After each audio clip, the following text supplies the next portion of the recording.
اللہ کے رسول حضرت محمد مصطفیٰ صلی اللہ علیہ وآلہ وسلم بار بار امام حسین کو بلند کر کے دنیا کو یہ بتاتے تھے کہ یہ حسین مجھ سے ہے اور میں اس حسین سے۔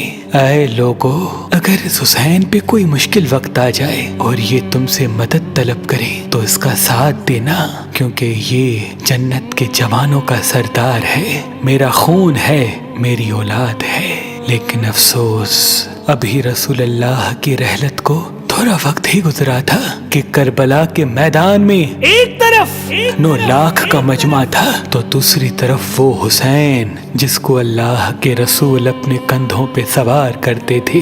امام حسین علیہ السلام اپنے نانا کی امت سے بار بار کہتے رہے کہ کیوں میرا رستہ روکا ہے؟ اے لوگو، پہچانو، میں تمہارے نبی کا نواسا ہوں۔ کیوں 3 دن سے میرے بچوں کو پیاسا رکھا ہے؟ کیوں میرے عزیز و اقارب کو شہید کیا ہے؟ بتاؤ، کیا میں نے رسول اللہ کی شریعت میں ترامیم کی ہے؟ کسی انسان کا حق کھایا ہے؟ کسی انسان پہ ظلم کیا ہے؟ اتنے میں فوج یزید ایک آواز میں کہنے لگی، اے حسین، ہم سب تجھے تیرے بابا علی کے بغض میں قتل کر رہے ہیں تاکہ یزید ہماری جھولیاں دولت سے بھر دے۔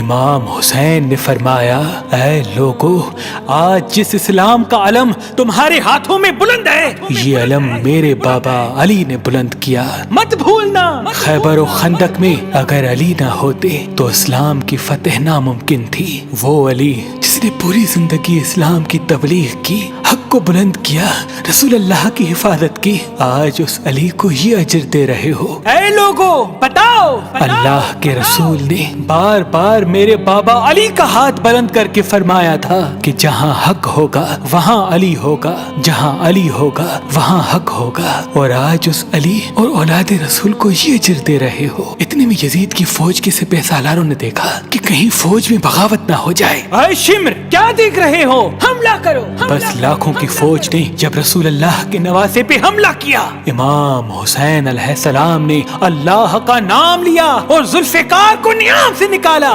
تاریخ گواہ ہے، ایک طرف لاکھوں کا مجمع اور ایک طرف 3 دن کا بھوکا پیاسا حسین ابن علی۔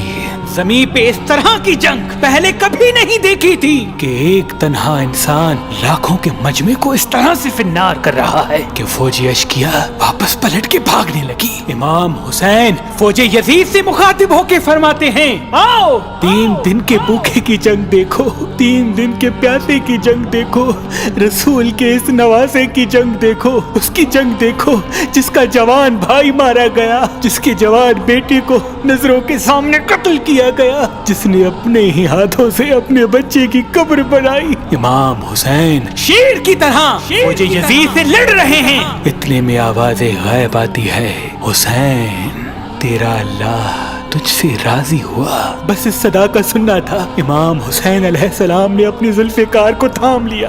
اتنی میں عمر بن سعد کہتا ہے، شمر، کیا دیکھ رہے ہو؟ یہ علی کا شیر ہے، اس کو مات دینا ناممکن ہے، جاؤ خیموں کو آگ لگا دو۔ بس کچھ ظالموں نے بیبیوں کے خیموں کو آگ لگا دی اور کچھ امام حسین کو دور سے تیر مارنے لگے۔ امام حسین کبھی بیبیوں کے خیموں کی طرف بڑھتے ہیں، کبھی فوج کی طرف جاتے ہیں۔ عمر بن سعد اور شمر نے فوج کو 4 حصوں میں تقسیم کر دیا اور یہ کہا کہ کوئی بھی حسین کے قریب نہ جائے، جس کے پاس جو چیز ہے وہ دور سے حسین کو مارے۔ جس کے پاس نیزہ تھا اس نے نیزہ مارا، جس کے پاس تیر تھے وہ تیر مارتا رہا، جس کے پاس برچیاں تھی وہ برچیاں مارنے لگا۔ تاریخ نے لکھا جس کے پاس مارنے کے لیے کچھ نہ تھا وہ کربلا کی گرم زمین سے مٹی اٹھا کے امام حسین کی طرف پھینکتا رہا۔ امام حسین کے جسم مبارک پہ ہزاروں زخم لگتے رہے، آپ کے جسم مبارک پر اتنے تیر تھے کہ آپ کا جسم مبارک نظر تک نہیں آ رہا تھا۔ بس جیسے ہی نواسا رسول گھوڑے کی سینگ سے زمین پہ آتے ہیں، فوج यजीद झूमना शुरू कर देती है। लेकिन इतने में वो घोड़ा जिस पे आप सवारी किया करते थे वो इमाम हुसैन के चारों तरफ घूमना शुरू कर देता है ताकि इन तीरों से मैं अपने आका हुसैन को बचा लूं। वो घोड़ा दौड़ ही रहा था। इतने में उमर बिन साद ने कहा, ऐ लोगो रुको, मैंने अपनी आंखों से देखा था इस घोड़े पे अल्लाह के रसूल सवारी करते थे, कहीं तीर इस घोड़े को न लगे। और यूं तीरों को चलाना बंद किया गया। अफसोस है उन लोगों को उस घोड़े का तो एहतराम मालूम था जिस पे रसूल अल्लाह सवारी किया करते थे, लेकिन उस हुसैन का एहतराम भूल चुके जिनको अपने कंधों पे सवार करके उम्मत को दिखाया करते थे। बस इमाम हुसैन अलैहिस्सलाम जमीन करबला पे अपना सर रख के अल्लाह का शुक्र कर रहे हैं और वहाँ फौजी यजीद के मुख्तलिफ सिपाही इमाम हुसैन का सर काटने के लिए करीब आते हैं। जो भी करीब आके इमाम हुसैन के सर को देखे तो उसे इमाम हुसैन के चेहरे में रसूल अल्लाह का चेहरा नजर आए और वो चीख के दूर चला जाए। इतने में शिमर कहने लगा, ये काम मुझसे ही होना है। जैसे ही शिमर ने खंजर इमाम हुसैन के गले पे रखा तो वो देखे इमाम हुसैन के लब हिल रहे हैं। उसने सोचा, हमने हुसैन का पूरा खानदान कत्ल कर दिया, 3 दिन तक हुसैन के बच्चों को प्यासा रखा, शायद हुसैन हमें बद्दुआ दे रहे होंगे। सुनने के लिए कान करीब करे तो क्या सुने।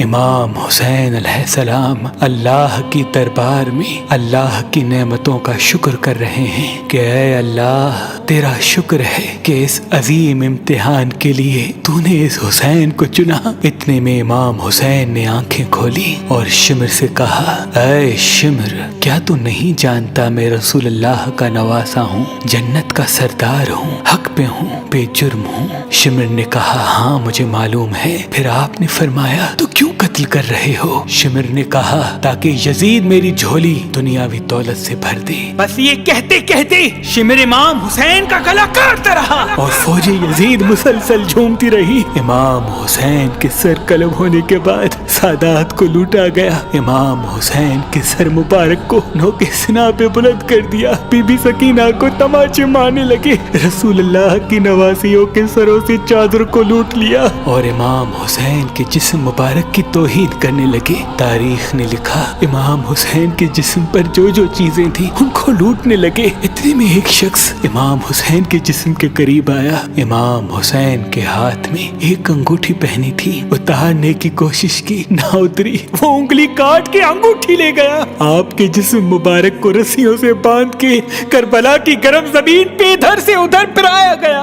इतने में उमर बिन साद ने कहा, ऐ शिमर, हुसैन और उसके साथियों की लाश का वो हश्र करते हैं कि रहती दुनिया तक कोई भी यजीद के खिलाफ आवाज न उठाए। सबके जिस्म से सरों को काट लो और सबकी लाशों को पामाल कर दो। जमीन करबला गवाह है, कहीं से कोई कबीला उठ के आता है और कहता है कि हम हुर की लाश को पामाल होने नहीं देंगे। कहीं बीबी उम्मे लैला का कबीला आके कहता है कि हम अली अकबर का लाशा पामाल होने नहीं देंगे। कहीं बीबी रुबाब के कबाइल के लोग कहते हैं हम अली असगर का लाश पामाल होने नहीं देंगे। एक एक शहीद की लाश पामाल होने वाली जगह से हटाई गई। तारीख गवाह है, सिर्फ रसूल अल्लाह का अकेला नवासा करबला की गर्म जमीन पे पड़ा रहा और मगरिब के घोड़े मशरिक की तरफ, मशरिक के घोड़े मगरिब की तरफ दौड़ते रहे। इमाम हुसैन का जिस्म पामाल होता रहा। इमाम जाफर सादिक अलैहिस्सलाम फरमाते हैं, मेरा सलाम हो मेरे उस गरीब दादा पर जिसकी लाश को इस तरह से पामाल किया गया कि उनकी दाईं पसलियां बाईं पसलियों की तरफ चली गई और बाईं पसलियां दाईं पसलियों की तरफ चली गई, जिनका सीना और पुश्त एक साथ हो गया। सलाम हो मेरे उस बेवतन दादा हुसैन पर जिनके जिस्म मुबारक के टुकड़ों को जमीन करबला पे बिखेरा गया। सलाम हो, सलाम हो, सलाम हो।